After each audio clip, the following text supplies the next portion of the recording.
When Cyberpunk 2077 launched in December of 2020, it was one of the most anticipated and hyped up games of all time. Cyberpunk.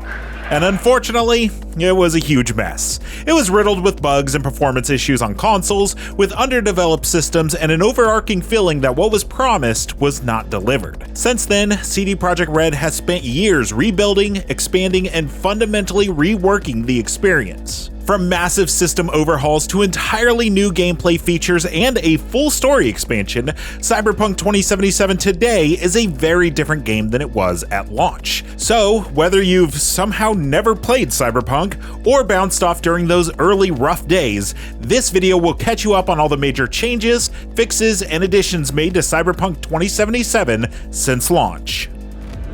We have a city to burn.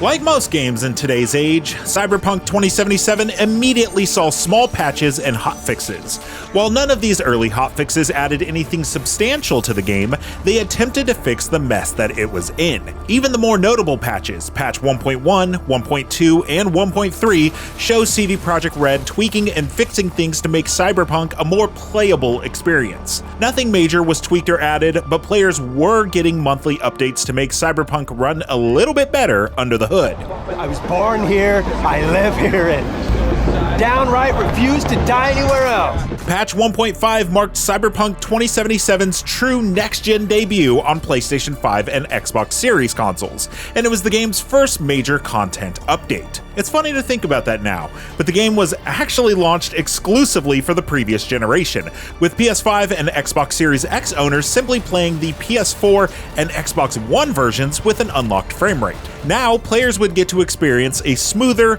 updated version of Night City. Updated for free, PS5 and Xbox Series owners were treated to ray trace shadows, performance and ray tracing graphics modes, and native achievements and trophies. PS5 owners also got access to activity cards and DualSense controller features like haptic feedback and built-in speaker callouts. Alongside performance improvements and ray tracing upgrades on PC, the update added new quality of life features players had been asking for since launch. For the first time, players could change certain aspect of V's appearance using mirrors for free.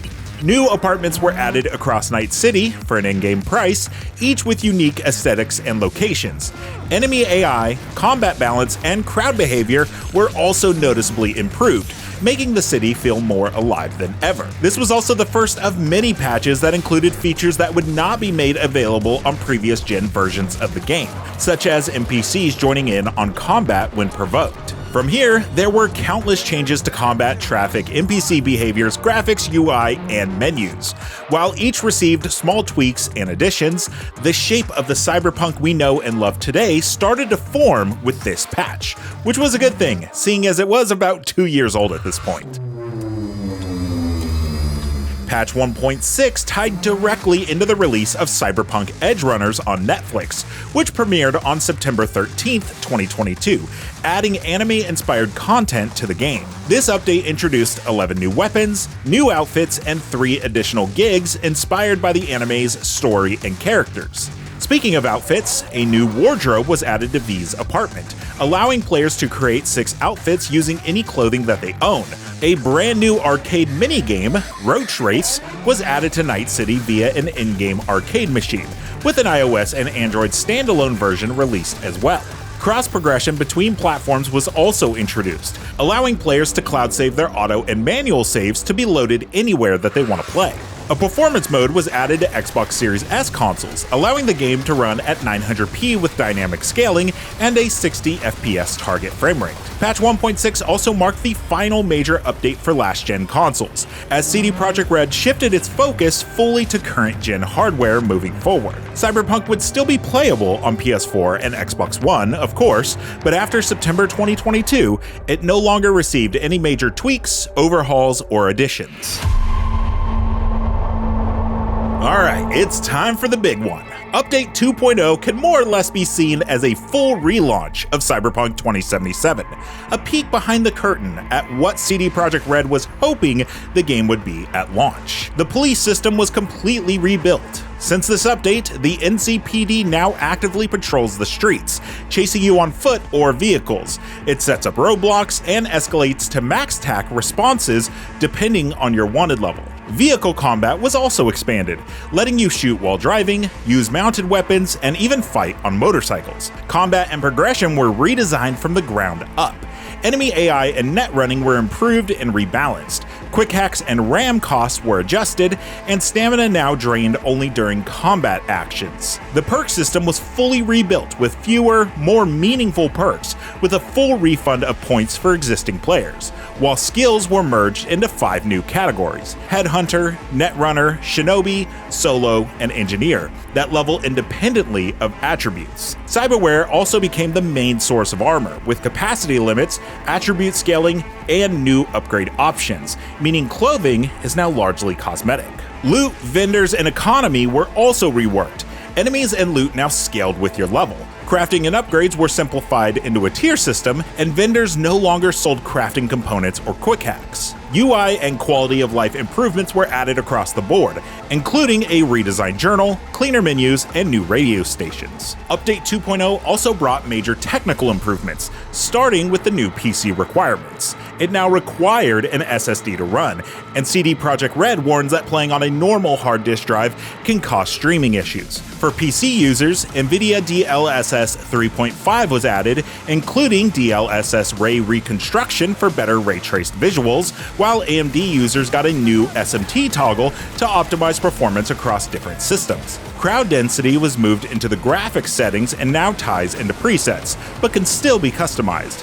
And on consoles, performance mode was adjusted from dynamic 4K to dynamic 1800p to improve overall performance and image quality. In short, Update 2.0 didn't just patch the game, it completely rebuilt the core systems, making Night City feel more alive than ever. And the funny part is, I've only mentioned what Update 2.0 changed in the core game. I haven't even mentioned a tiny piece of DLC that launched alongside it. This is it. Trust me. You know I do. Released alongside Update 2.0, Cyberpunk 2077 Phantom Liberty was the game's first and only paid expansion, released only on PS5, Xbox Series consoles, and PC. Set in the new district of Dogtown, Phantom Liberty introduced an entirely new spy thriller storyline. Alongside the new story and playable area within Night City, Phantom Liberty added notable new characters to the already stacked cast, including Idris Elba as FIA agent Solomon Reed and Minji Chang as the mysterious netrunner, Songbird.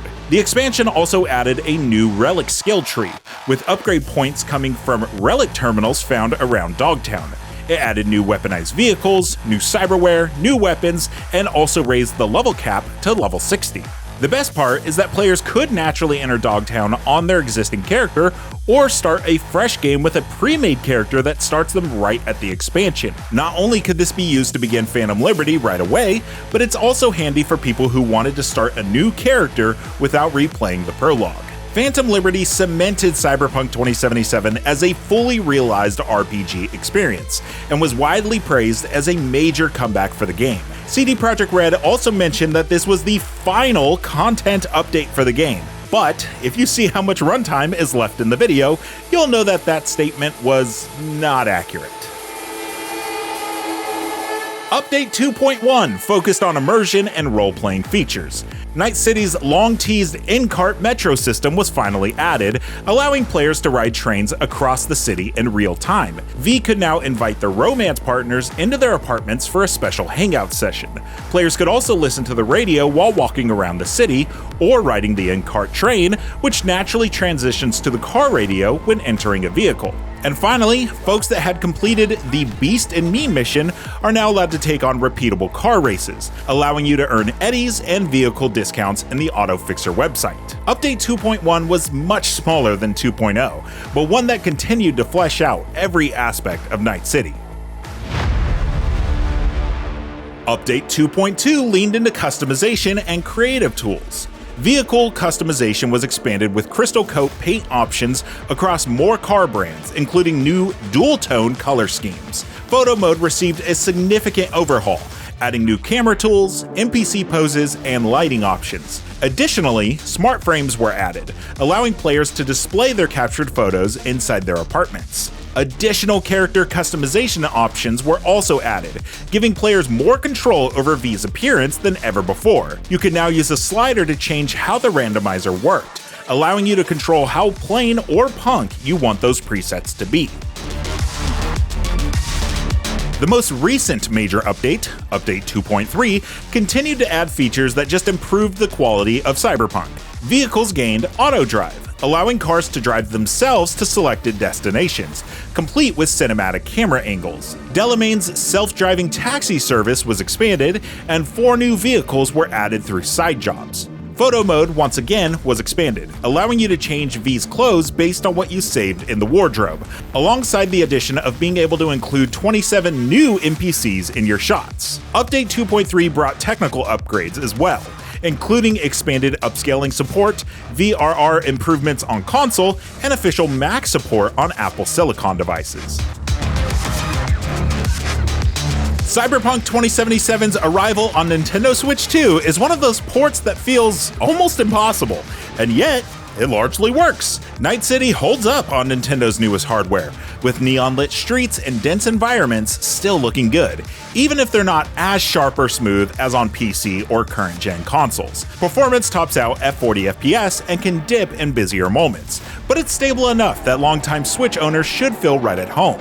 With Phantom Liberty included in years of post-launch fixes baked in, the Switch 2 version is a genuinely solid way to experience Cyberpunk 2077, especially for players jumping in for the first time. For PC players, Cyberpunk has become a real showcase for cutting-edge tech. It supports modern upscaling and ray tracing workflows that keep Night City looking incredible without tanking performance. Cyberpunk also supports path tracing for the most realistic lighting and reflections, and the game continued to evolve with hardware-specific optimizations, like AMD's SMT toggle for better CPU performance and updated Steam Deck profiles for improved stability. And while Cyberpunk 2077 now supports DLSS 4, there's no official DLSS 4.5 toggle in the game itself. So if you want that extra layer of upscaling, you'll need to rely on driver-level overrides and third-party tools for now. In short, Cyberpunk is still one of the best places to test the latest PC graphics advancements, and it's kept pushing forward long after launch. More than 4 years after launch, Cyberpunk 2077 has evolved into a drastically different game. Through massive free updates, system overhauls, and one major expansion, CD Projekt Red turned one of gaming's most infamous launches into a genuine redemption story. And while Phantom Liberty marks the end of major content updates, Cyberpunk 2077's legacy now stands as proof that even the roughest launches can still lead to something special. For more on Cyberpunk, check out one of the mini guides we've created for it over the years, and be sure to head on over to IGN.com, where we have an interactive map and an excellent checkmark feature, allowing you to keep track of your progress as you make your way through Night City. And of course, for everything on the future of Cyberpunk 2077, stick with IGN. 単純な表現しかできてないから笑いといえばコメディだし恐怖は